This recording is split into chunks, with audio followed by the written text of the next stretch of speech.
We recently got the chance to sit down with Blade Runner 2049 director Denis Villeneuve, and naturally had a few questions to ask about his sci-fi epic. We're not talking about big, chewy, philosophical questions. We made the man get nerdy. Here are the 9 questions we wanted answered most after watching Blade Runner 2049. I had your job. I was good at it. It was simpler then. We know that Deckard and Rachel made contact with Resistance replicants while on the run, but both had been on the right side of the law beforehand. So how did they meet them? Villeneuve says that Deckard's old job meant he was close to the world of criminals. He knew which door he needed to knock on to find people who could help him and protect Rachel without ever getting the police involved. The world is built on a wall that separates kind. We know that a digital blackout has erased swathes of human history, but it's not clear how widespread an event that is in the film. For Villeneuve, it's worldwide, or at least widespread enough that it's changed humans' relationship with the digital world. He named you. Must be special.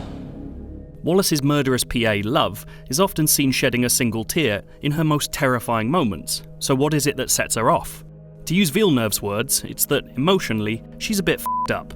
A combination of a sheltered emotional existence in the Wallace Corporation, alongside an Oedipus complex regarding her creator, leaves her emotional patterns stunted and misfiring. Her tears are there to show the audience how this designed being is as fragile as she is frightening. Well, let us see her then. How did Neander Wallace go blind? Was it a workplace accident? An out-of-control replicant? Was love involved? In fact, it's far more prosaic than all that. Villeneuve says he was simply born that way.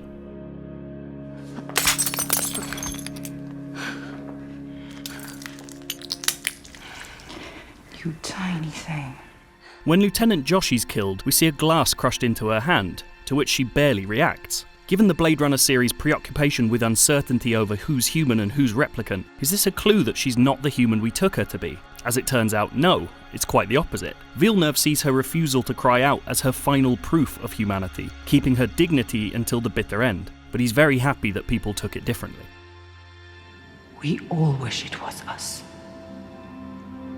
That's why we believe. Kay's discovery that he's not the child of Rachel leads Resistance leader Fraser to say, "We all thought we were the child."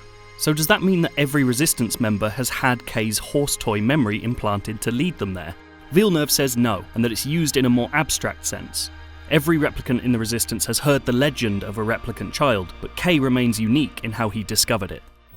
Says the girl died there. Genetic disorder. Galatians Syndrome. Kay discovers that the fake twin of Anna had died from Galatians Syndrome. But what is that invented disease? It turns out this is a question even Villeneuve can't fully answer. Galatians is the creation of screenwriter Michael Green, and Villeneuve hadn't asked what it entailed, but he insists that everything Green invents has a reasoning behind it, and that Green would know if we asked. I do hope you're satisfied with our product.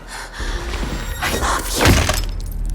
Why didn't Love just kill Kay when she kidnapped Deckard? Well, apart from the obvious problem the story would have had without a lead character, Villeneuve explained that a scene featuring Love doing a lot more damage to Kay had to be cut because it was way too violent. With it intact, her decision to leave him for dead would have made a little more sense.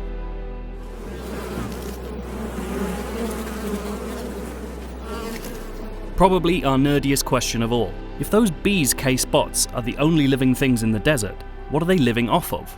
Villeneuve is a step ahead. Look closely at the scene and you'll notice that not all of those objects are beehives. Villeneuve and his production designer invented bee feeder machinery to bat away pedants like me, in the process adding a touch more science to the fiction. And finally, the big one. So is Deckard a replicant or what? Too many questions. Fair enough. If you enjoyed that rundown of the nerdiest elements of Blade Runner, maybe you want to get even nerdier by reading our review, or reading our rundown of why it became our film of the year for 2017.